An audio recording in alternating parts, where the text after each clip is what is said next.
Good morning, 12th class students. Today is 9th September, Wednesday, and बेटे we are going to start lesson number 7.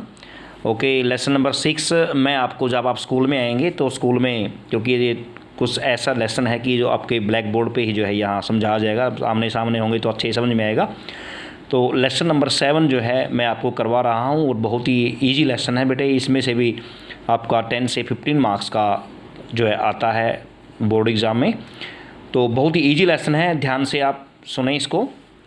The name of lesson is physiology and injuries in sports, शरीर क्रिया विज्ञान तथा खेलों में दुर्घटनाएं। Okay, सबसे पहले तो ये मैं आपको टॉपिक क्लियर करवाता हूँ कि शरीर क्रिया विज्ञान क्या होता है। ऐसी विज्ञान जो हमें शरीर की क्रियाओं के बारे में जानकारी देता है, समझे ना, शरीर की क्रियाओं के बारे में। मान लीजिए जितने भी हमारे ऑर्गन्स हैं भाई, हमारा हार्ट है, रेस्पिरेटरी सिस्टम है, किडनीज है, लंग्स हैं, इनके क्या कार्य हैं और ये कैसे कार्य करते हैं, तो ये जो ज्ञान हमें देती है वो देती है शरीर क्रिया विज्ञान। आपने +1 क्लास के अंदर भी ये लेसन पढ़ा था शायद, ये फिजियोलॉजी एंड मतलब ये टॉपिक आपका था, ये +1 में पढ़ा है आपने, शरीर क्रिया विज्ञान और शरीर संरचना विज्ञान, ये दो टॉपिक थे। तो यहाँ पे शरीर क्रिया विज्ञान आपका है, इसके बारे में पढ़ेंगे हम। दूसरा जो है खेलों में दुर्घटनाएं। ओके बेटा, खेलों में दुर्घटना होती रहती हैं बिल्कुल 100%। तो ये दुर्घटनाएं कैसे होती हैं, कैसे बचाव कर सकते हैं, ये पूरा इसमें पढ़ेंगे।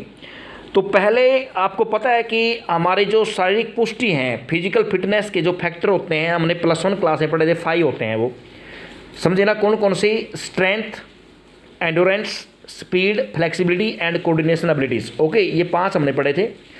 तो इसमें हम 1 बाय 1 करके इन सभी को पढ़ेंगे यहाँ पर, और पेपर में एक ज़रूर आता है, ये एग्ज़ाम में ज़रूर आता है। तो इसमें सबसे पहले जैसे शारीरिक पुष्टि के घटकों को निर्धारित करने वाले शरीर क्रियात्मक कारक, ठीक है ना, physiological factors determining the components of physical fitness, physical fitness को प्रभावित करने वाले कौन कौन से कंपोनेंट्स हैं या निर्धारित करने वाले कौन कौन से कंपोनेंट्स हैं। तो सबसे पहले हम जो इसमें पढ़ेंगे वो है शक्ति को निर्धारित करने वाले शरीर क्रियात्मक कारक। मैं बताया था ना कि 5 कंपोनेंट्स हैं, 1 बाय 1 पढ़ेंगे हम कि शक्ति को निर्धारित करने वाले शरीर क्रियात्मक कारक कौन कौन से हैं। Physiological factor determining the strength, जो हमारी शक्ति को निर्धारित करते हैं वो कौन कौन से हैं। देखिए, आपको अच्छे से पता है कि हम जो हमारे शक्ति होती है, जो स्ट्रेंथ होती है, वो कहाँ होती है? वो हमारी मसल्स के अंदर होती हैं। ओके बेटा, तो सबसे पहला जो फैक्टर जो डिटरमाइन करता है वो है साइज ऑफ द मसल्स। भाई, मांसपेशियों का आकार शक्ति को निर्धारित करता है, बिल्कुल करता है। बड़ी मांसपेशियां अधिक, जितनी बड़ी मांसपेशियां होंगी, जितना बड़ा साइज मांसपेशियों का होगा, वो उतनी ही ज़्यादा शक्ति उत्पन्न करती हैं। ओके, तो हम मांसपेशियों का आकार कैसे बढ़ा सकते हैं? रेगुलर एक्सरसाइज करके, वेट ट्रेनिंग के द्वारा या एक्सरसाइज करके नियमित रूप से हम जो मसल्स का साइज इंप्रूव कर सकते हैं। तो जितना बड़ा साइज मसल्स का होगा उतनी ही ज़्यादा शक्ति होगी। ओके, तो मांसपेशियों का आकार भी जो है ये इस पर भी जो है हमारी शक्ति निर्धारित करती है। ठीक है, नंबर 2 है शारीरिक वजन।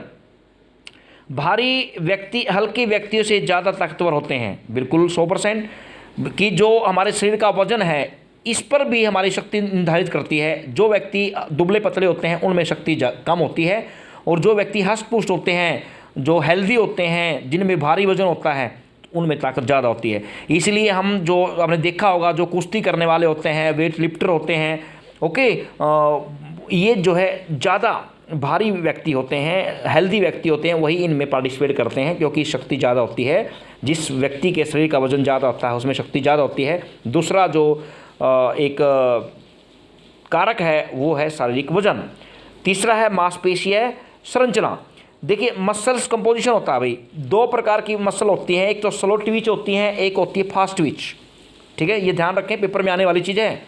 मांसपेशीय संरचना, तो मांसपेशियाँ 2 प्रकार के मांसपेशीय फाइबर होते हैं भाई।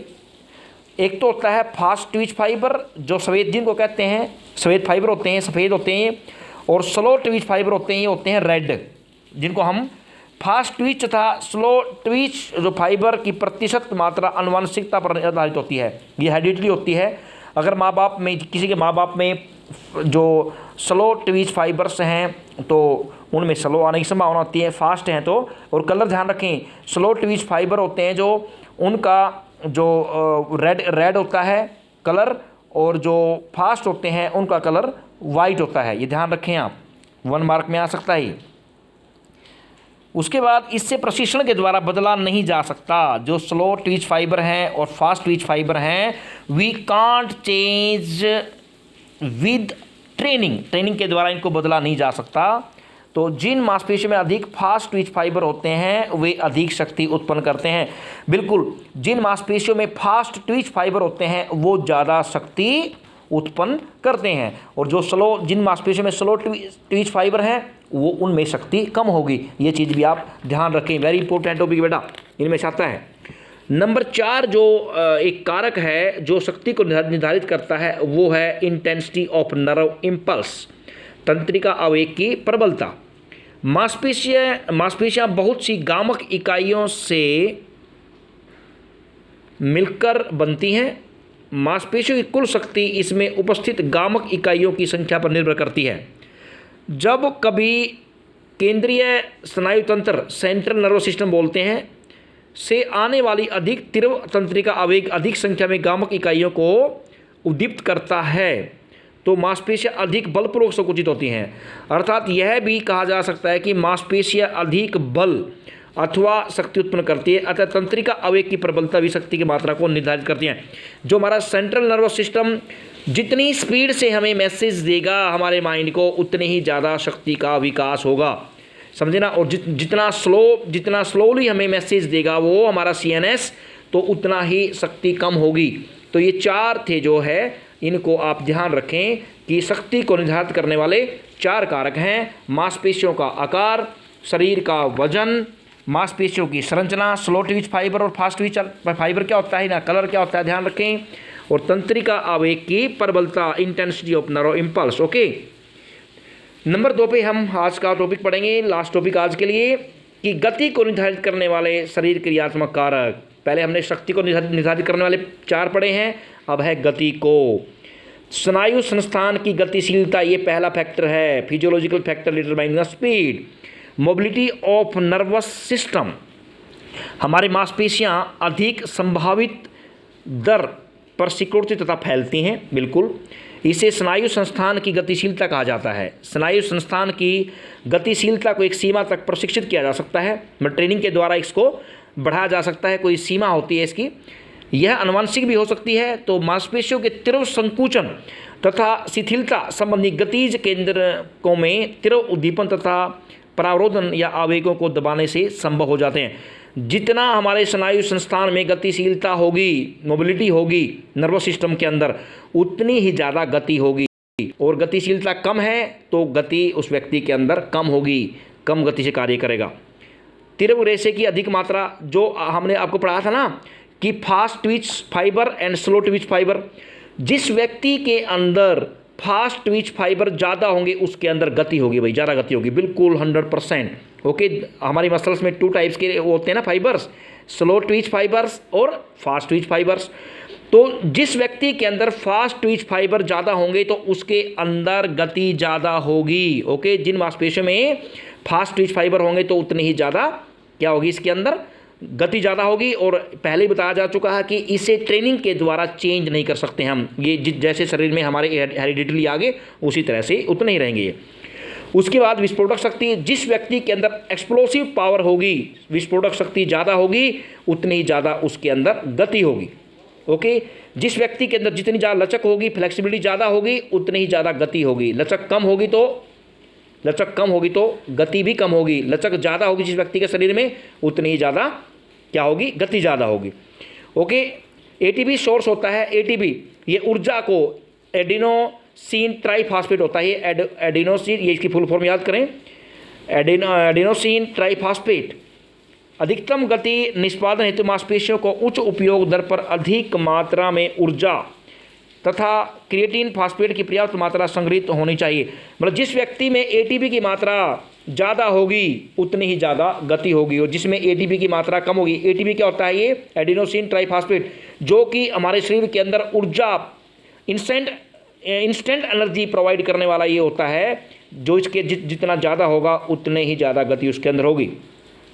उसके बाद आयु तथा लिंग, एज और जेंडर। जैसे एज बढ़ती चली जाती है उसके अंदर गति कम होती जाती है। जैसे आयु तथा लिंग भी गति को निर्धारित करता है। पुरुष महिलाओं से अधिक लचकदार होते हैं। ओके, पुरुष जो है महिलाओं से अधिक लचक, ये बात गलत लिखी है, लचकदार ज़्यादा महिलाएं होती हैं।